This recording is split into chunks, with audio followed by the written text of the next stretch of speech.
ఫ్యామిలీలోనే ఇద్దరు వెనకాల buggy apartment buggy అపార్ట్మెంట్లో పెద్ద అన్న స్థాయి వెళ్దామా నాగబాబు లేదా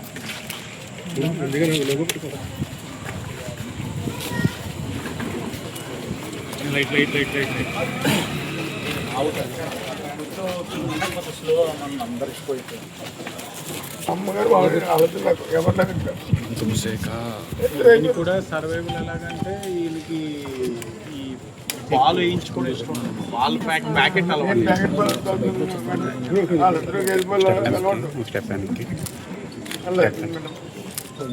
వాటికి మాకు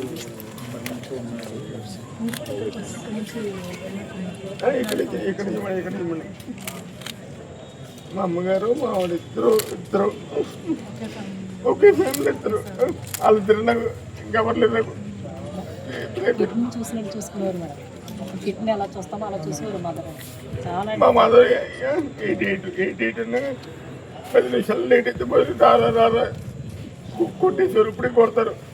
ఆదర్శ హాస్పిటల్లో ఆదిత్య హాస్పిటల్ డెల్టాకి మూవ్ అయ్యారు డెల్టాకి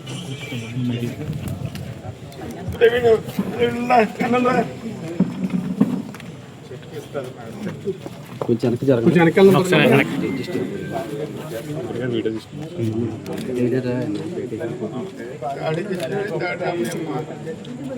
వీడియో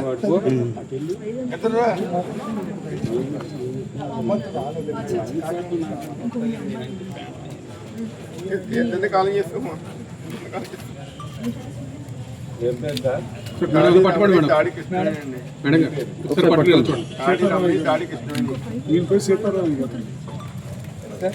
సరే ఇలా చూడండి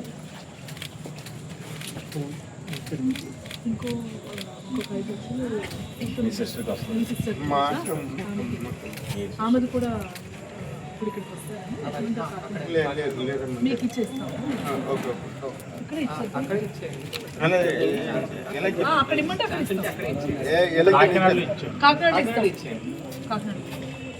నిన్న మధ్యాహ్నం మాట ఇచ్చుకున్నారు చంద్రబాబు నాయుడు గారు అసెంబ్లీ సాక్షి అన్నీ చేశారు మా ప్రయత్నం చేసాం వైద్యం అంతా సపోర్ట్ మీరు రోజు చేశారు ఎంతవరకు చేశారు ఉంటే బాగున్నాయి మీరు సపోర్ట్ చేశారు ఎలాంటి ఆరోగ్య సమస్య లేదు మనకి ఎలాంటి ఆరోగ్య సమస్య లేదు జాయిన్ చేశారు వెంటనే జాయిన్ చేస్తే ఎలాంటి ఆరోగ్య సమస్య లేదు వాళ్ళకి ఇంకా మా అమ్మగారు 0.5 టాబ్లెట్ బీపీ వెళ్తే పొద్దున 5 గంటలు వెళ్తారు 5 గంటలు వేసి పూలు పోసి 11 గంటల దాకా టిఫిన్ పెట్టరు అలాంటి సమస్య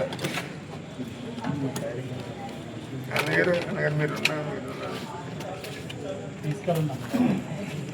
తీసుకున్నారు కదా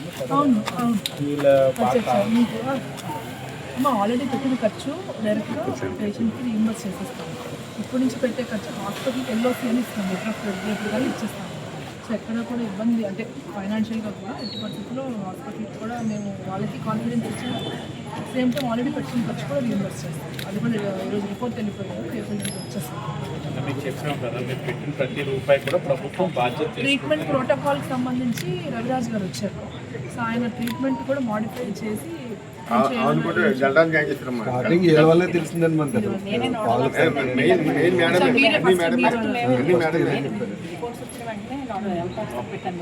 ఈరోజు రాజమండ్రి డిఫరెంట్ హాస్పిటల్స్లో ఉన్నారు. పేషెంట్స్ అందరినీ కూడా మనము హెల్త్ మానిటర్ చేస్తూ ఉన్నాము. అందులో 8 పీపుల్ క్రిటికల్గా ఉన్నారు. ఈ 15 దీనికి ఎక్స్పర్ట్ నెఫ్రాలజిస్ట్ కూడా మనకి వైజాగ్ నుంచి రావడం జరిగింది. అందరినీ చూడడం జరిగింది. ట్రీట్మెంట్ ప్రోటోకాల్ కూడా చేంజెస్ కూడా కొన్ని చేశారు. సో దీని ప్రకారం best treatment that is available we are doing for all the patients అండి. సో నిన్న సీఎం గారు ఇచ్చిన ఆదేశాల ప్రకారం ఎఫెక్టెడ్ ఫ్యామిలీస్ ఎవరైతే ఏ ఫ్యామిలీలో అయితే మరణం ఉందో వాళ్ళకి ఎక్స్గ్రేషియా ప్రపోజల్స్ కింద 10 లక్షలు హామీ ఇచ్చారు. దాని ప్రకారం ఈరోజు 4 కుటుంబాలకి మేము 10 లక్షలు ఎక్స్గ్రేషియా ఇవ్వడానికి వచ్చాము. సో ఆల్రెడీ పేషెంట్స్ ఎవరైతే హాస్పిటల్లో ఉన్నారో అందరికీ కూడా క్లియర్గా చెప్పడం జరిగింది. ఎటువంటి పేమెంట్ కూడా హాస్పిటల్ మీ దగ్గర ఛార్జ్ చేయదు. యాజ్ వెల్ యాజ్ ఆల్రెడీ ఖర్చు పెట్టిందంతా కూడా రీయింబర్స్ చేయడం జరుగుతుంది అనేది. అది కూడా గవర్నమెంట్కి ప్రపోజల్స్ రాసాము. అది కూడా మనకి టుమారో డే ఆఫ్టర్ టుమారో అవి కూడా మనకి ఇవ్వడం జరుగుతుంది. సో ఇంకా మానిటర్ చేస్తున్నాము. 110 ఫ్యామిలీస్కి ఆయన మిల్క్ సప్లై చేసినట్టు తెలిసింది. అందులో 315 శాంపిల్స్ బ్లడ్ శాంపిల్స్ తీస్తే ఇద్దరికి ఎలివేటెడ్ రీనల్ లెవెల్స్ వచ్చినాయి. ఆ ఇద్దరిని కూడా హాస్పిటల్లో జాయిన్ చేయడం జరిగింది. సిచ్యువేషన్ మానిటర్ ఈ ఇద్దరు కూడా urban and Korukonda urban and rural ఈ 3 ఏరియాస్ సంబంధించి ఉన్నాయి. ఇంకొక 2 వీక్స్ ఇవి సిమ్టమ్స్ అనేవి ఎక్స్పర్ట్ డాక్టర్స్ వాళ్ళు చెప్పిన ఒపీనియన్స్ ప్రకారం నెక్స్ట్ 2 వీక్స్ కూడా మనం జాగ్రత్తగా మానిటర్ చేయాలి. ఎందుకంటే సిమ్టమ్ ఎనీ టైం వస్తుంది and sudden onset of symptoms ఉండే అవకాశం ఉంది. కాబట్టి next 2 weeks we will keep this medical camps. Every day will go to them. We will ask for their health status. ఎవరికన్నా సరే కిడ్నీ రిలేటెడ్ ఇష్యూస్ ఏమైనా వస్తుంది and sudden some symptoms of swelling కానీ symptoms of stoppage of urine కానీ అట్లాంటివి ఏమైనా ఉన్నాయనేది everyday we will be monitoring. భరోసా కల్పించున్నారు.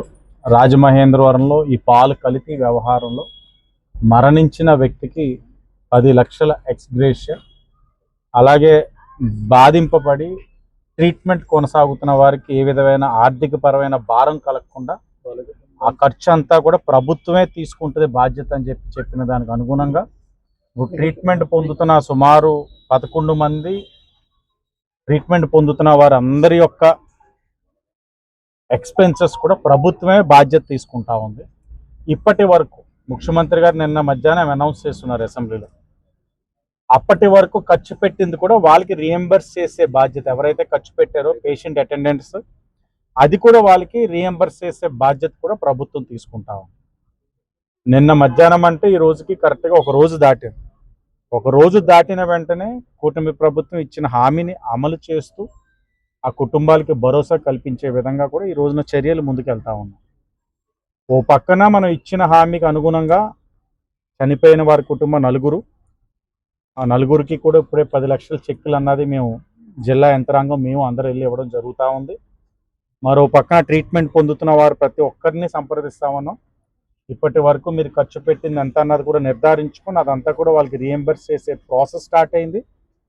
ట్రీట్మెంట్ పొందుతున్న హాస్పిటల్స్ వారికి కూడా ఫర్దర్గా జరిగేదంతా కూడా సీఎం రిలీఫ్ ఫండ్ నుంచి వాళ్ళకి ఎల్ఓసి రూపంలో ఇవ్వాలి, ఎవరన్నా ఎలాగన్న దాని మీద కూడా వాళ్ళకి కూడా ప్రాపర్గా కమ్యూనికేట్ చేయడం జరిగింది. క్రిటికల్గా ఉన్న వారికి ఇక్కడ ట్రీట్మెంట్ పొందడంతో పాటు ఇంకా మెరుగైన వైద్యం అందించడానికి హయ్యర్ సెంటర్స్కైనా తీసుకెళ్లవలసి వస్తే అది కూడా తీసుకెళ్ళడానికి కూడా ప్రభుత్వం సిద్ధంగా ఉందన్నది కూడా తెలియచేసుకుంటూ, ఈ దుష్ప్రచారాలు ఏదైతే వైఎస్ఆర్ కాంగ్రెస్ పార్టీ వారు చేస్తూ ఉన్నారో ఆపితే మంచిది. ఎందుకంటే ఎవరైనా సరే కోరుకునేది కుటుంబానికి ఆదుకోవాలన్నది, ఆదుకున్నాం. ట్రీట్మెంట్ పొందుతున్న వారికి అండగా నిలబడాలన్నది, ఎందుకంటే వాళ్ళ మధ్య తరగతి వారు అది చేస్తూ ఉన్నాం. భవిష్యత్తులో ఇది పునరావృతం కాకుండా కొన్ని చర్యలు నిర్ణయాలు తీసుకోవాలి. ఆ కార్యక్రమం కూడా ప్రభుత్వం చేయబోతా ఉంది. కాబట్టి ఇంకా మాట్లాడడానికి ఏముంది, రాజకీయంగా మీరు ఏదో ఓదార్పు చేసుకోవాలి, లేకపోతే యాత్రలు చేసుకోవాలి. అది చేస్తే చేసుకోండి, కానీ జరిగే వాటికి అడ్డపడకుండా మీ పని చేసుకుంటే మంచిదన్నది వైఎస్ఆర్సీపీ వారికి కూడా తెలియజేస్తాం. రాజమండ్రిలో ఏదైతే కల్తీ పాల వ్యవహారం దాదాపు 4 చనిపోవడం, చాలామంది ఇప్పటికీ కూడా ఒక 11 మంది హాస్పిటల్లో ఉన్నారు. సో ప్రభుత్వం తరఫున ఒక సమగ్రమైనటువంటి రెస్పాన్స్ ఉండాలి అని చంద్రబాబు నాయుడు గారి నుంచి కింద ఏఎన్ఎం స్థాయి వరకు ప్రతి ఒక్కరు కూడా, జిల్లా స్థాయి నుంచి మన కలెక్టర్ గారి నుంచి ప్రతి ఒక్కరు కూడా దీంట్లో నిమగ్నమై ఉన్నారు. ప్రజాప్రతినిధులు కానివ్వండి, వీరంతా కూడా సమగ్రంగా స్పందించాలని చెప్పేసి ఒక రకరకాలైనటువంటి ఇక్కడ అంశాలు ఉన్నాయి దీంట్లో. ఒకటి మీరు చూసినట్లయితే ఎవరైతే మరణించారో వారందరికీ కూడా 10 లక్షలు ఇవ్వటం, ఇంకా ఎవరైతే హాస్పిటల్లో ఉన్నారో వారందరికీ పూర్తిగా ప్రభుత్వమే ఖర్చు భరిస్తుందని చెప్పేసి హామీ ఇవ్వటం. అదేవిధంగా ఇంకో పక్కన ఎవరైతే ఈ పాలు సేవించి గత 16, 17, 18 తారీఖులో ఎవరైతే ఆ పాలు సేవించారో వారందరికీ కూడా టెస్టులు చేసి, ఎవరైనా ఇంకొక 2 అదనంగా ఇవాళ తెలుసుకున్నారు, దాదాపు 315 టెస్టులు చేశారు. దాంట్లో కూడా 2 మళ్ళీ ఇవాళ జాయిన్ చేయడం జరిగింది. ఇంకా వారం రోజుల పాటు ఈ క్యాంప్స్, మెడికల్ క్యాంప్స్ పెట్టి వారిని కూడా మానిటర్ చేస్తే ఇంకా వారి హెల్త్ కండిషన్ అని చెప్పేసి కలెక్టర్ గారు కూడా స్పష్టం జరిగింది. అదేవిధంగా పోలీసు వారు ఏదైతే వారి దర్యాప్తులో ఈ పాలు వ్యాపారి ఎవరైతే ఉన్నారో వారి నిర్లక్ష్యం వల్ల ఈ సంఘటన జరిగింది కాబట్టి వారికి కూడా కఠినమైనటువంటి శిక్ష పడాలని చెప్పేసి ప్రభుత్వం వారికి కూడా ఇవాళ రిమాండ్ కూడా నిన్న రిమాండ్కి పంపించారు, ఇవాళ కోర్టులో ప్రవేశపెట్టారు. వారికి కఠిన శిక్ష కూడా పడుతుంది. అంటే నిర్లక్ష్యం అని చెప్పి తప్పించుకోవడానికి లేదు, వారిపైన కూడా కఠినమైన చర్యలు ఉంటాయని చెప్పేసి ఈ సందర్భంగా తెలియజేస్తున్నాం. అదేవిధంగా ఏవైతే డైరీలు ఉన్నాయో ఈ సిటీకే కానివ్వండి, రూరల్ మొత్తం ఏరియా అంతా డైరీలు కానివ్వండి, అలాగే పాలు సరఫరా చేసేవారు ప్రతి ఒక్కరిపైన కూడా ఈ చిల్లర్స్ ఏవైతే ఉన్నాయో అవన్నీ కూడా రిలీజ్ చేయడం, ఆ పాలు సరఫరా కూడా ఏ విధంగా ఉన్నదని మానిటర్ చేయడం కూడా జరుగుతుందని చెప్పేసి హామీ ఇస్తూ సెలవు తీసుకుంటాం.